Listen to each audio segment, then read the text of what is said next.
శ్రీమాత్రే నమః. మన యొక్క ఛానల్లో కొన్ని ఆధ్యాత్మికమైనటువంటి విషయాలను కూడా చిన్న చిన్న టాపిక్స్గా మనము చెప్పుకోబోతున్నాము. అందులో ఉపయోగపడే విధంగా చెప్పుకుంటున్నాం. దేవుడు అంటే ఏంటి, పూజ చేయకపోతే ఏమవుతుంది, దేవుని కంపల్సరీ పూజ చేయాలా అని చాలామందికి ఒక డౌట్ ఉంటుంది. దేవుడు ఉన్నాడా లేడా, ఇది చాలామందికి. చిన్నపిల్లలే కాదు, నేడు చదువుకున్న పెద్దవాళ్ళకు కూడా ఇది ఒక పెద్ద డౌట్ అండి జీవితంలో. మన వాళ్ళు వెంటనే చెప్పే సమాధానం అంటే, అలా మాట్లాడితే కళ్ళు పోతుంది దేవుడి గురించి అని. దేవుడు కళ్ళు పొడవడానికి ఏమైనా శాడిస్టా? కాదట. ఆయన ఒక అనుగ్రహం ఇచ్చేవాడు. మనకు భగవంతుడి గురించి అవగాహన లేనప్పుడు చెప్పడం, చేతగానప్పుడు మనం వాడే మాటలు మాత్రమే అది. కళ్ళు పోగొట్టడానికి చారిస్ట్ కాదు. మనం చెప్పాల్సిన సమాధానం అది కాదు. తెలియని వారికి అలా చెప్పడం వల్ల వారికి దేవుని పట్ల ఒక ద్వేషం అనేది వస్తుంది, ప్రమాదం కూడా అవకాశాలు ఉన్నాయి. పూజ అనేది ఒక యోగ ప్రక్రియ, మనసుతో చేసే వ్యాయామం అనేది పూజ.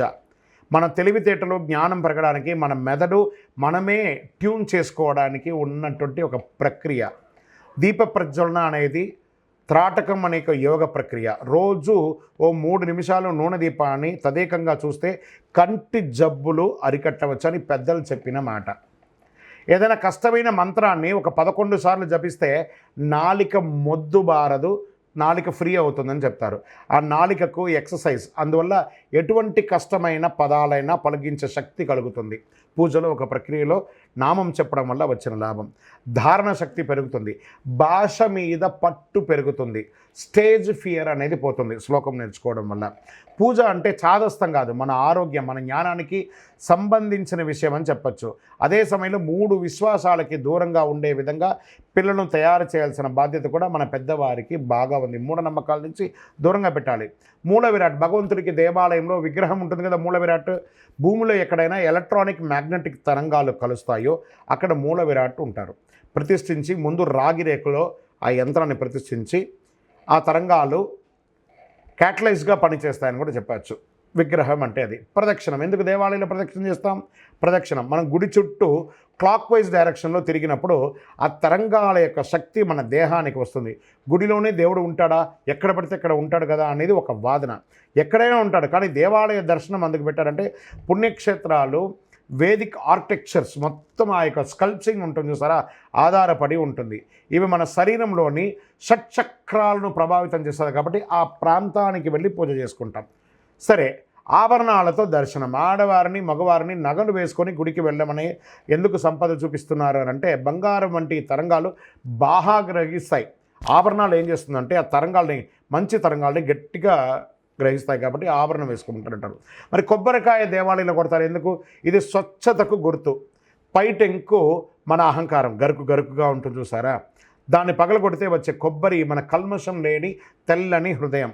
అవతలి వారి ప్రేమ కొబ్బరి నీళ్ళంత తీయగా ఉంటుంది అని చెప్పడానికి ఒక సంకేతం.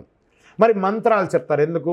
ఉదాహరణకు మనం ఒక ఫోన్ నెంబర్ గుర్తుపెట్టుకోవాలంటే ఏదో 90000666 ఇలా చెప్తూ ఉంటాం కదా, ఇలా ఒక పద్ధతి అమరుస్తాం.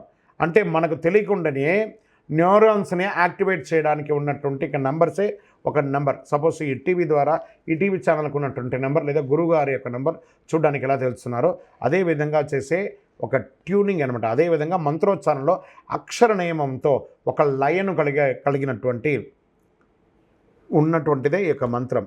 దీంట్లో మాత్ర, అక్షరం అన్నీ కూడా ఉంటుంది. యదక్షర పదభ్రష్టం మాత్రాహీనం తు యద్భవేత్ తత్సర్వం క్షమ్యతాం దేవా అని చెప్పి ఎలా చెప్తున్నామంటే పాదాక్షరాన్ని చ, ఆ పాదాక్షరాలంతా కూడా ఏదైనా ఉంటే కూడా చేస్తాను. తేజోవంతులం అవుతామంట ఈ యొక్క చెప్పడం వల్ల. గర్భగుడి ద్వారా ఒక వైపుకు ఉండడం వల్ల ఆ శక్తి మన శరీరాన్ని గ్రహిస్తుంది. అందుకే ఎదురుగా కాక ఒక సైడ్ నుంచి, ఎదురుగుండా ఉండి నమస్కారం చేయకుండా ఒక సైడ్ నుంచి చేయడం వల్ల చాలా బాగుంటుంది. మరి దేవుడికి అభిషేకాలు ఎందుకు చేస్తాం? ఇవన్నీ కూడా పూజలో భాగమే. విగ్రహాలు పంచలోహాలతో ఉంటాయి, వాటికి పాలు, తేనె వంటి వాటితో అభిషేకించినప్పుడు కింద ఉన్న తరంగాలు శక్తితో ఔషధ గుణాన్ని ఇస్తుంది. దాన్ని మనం తీర్థంగా తీసుకోవచ్చు. హారతి, పచ్చకర్పూరానికి ఎన్నో ఔషధ గుణాలు ఉన్నాయి. హారతి తీసుకునేటప్పుడు ఆ వెచ్చదనాన్ని మన కంటికి తగిలజేయాలి. దీనికి ఆయుర్వేద పరిభాషలో స్వేదకర్మ అని పేరు కూడా ఉంది. ఊరికే గాల్లో హారతి తీసుకుంటే చాలదట, అలా తీసుకొని ఇలా కళ్ళకు అద్దుకోవాలి.